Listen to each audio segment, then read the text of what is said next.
आज हम लोगों ने झांसी के अंदर जो ट्रैफिक की व्यवस्था गड़बड़ हो गई है। आप देखिएगा पिछली जनवरी से लेके अभी तक, जब से नगर निगम का कार्यकाल मेयर का ख़त्म हुआ, उसके बाद से एक पत्र निकला कि स्पीड 35 से लेके 45 के बीच में गाड़ी चलेगी। निकला, अच्छी बात है, लेकिन कहीं भी उससे संबंधित पट्टिकाएँ, कहीं भी सूचना पट नहीं लगाए गए। आदमी जाता है, उसे पता नहीं होता, स्पीड बढ़ती है, उसके चालान जाते हैं। एक एक गाड़ी, जो व्यक्ति 20,000 रुपये कमाता है, 10,000 रुपये कमाता है, मजदूरी करता है, उसके 4-4 चालान हो गए हैं। वो किस तरह से भरेगा? तो इसको लेकर के हमने जिलाधिकारी के माध्यम से, दूसरी बात है, झांसी के अंदर इतने सारे ट्रैफिक के सिपाही और ट्रैफिक के सब इंस्पेक्टर आ गए हैं कि गाड़ी आप लेके निकलिए तो ऐसा लगता है शिकारी जो है किसी शिकार के ऊपर झपट रहे हो। गाड़ी के ऊपर 20-25 लोग इकट्ठे झपटते हैं, तो आदमी हड़बड़ा जाता है और गिर जाता है गाड़ी से।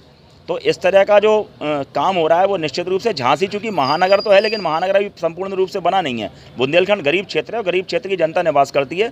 गरीब लोग यहाँ पर, ग्रामीण क्षेत्र के लोग सब्जी लेने से लेकर के बाकी खरीदारी करने के लिए आते हैं, उनको बहुत असुविधा हो रही है।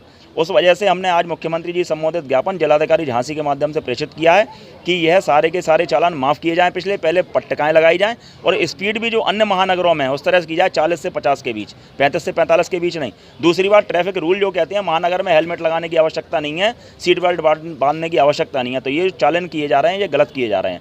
फिर जो हाई सिक्योरिटी प्लेट है वो सरकार फिर बदलने जा रही है टोल की वजह से, तो हाई सिक्योरिटी प्लेट पर भी छूट दी जाए जब तक कि नई प्लेटें ना आ जाएँ।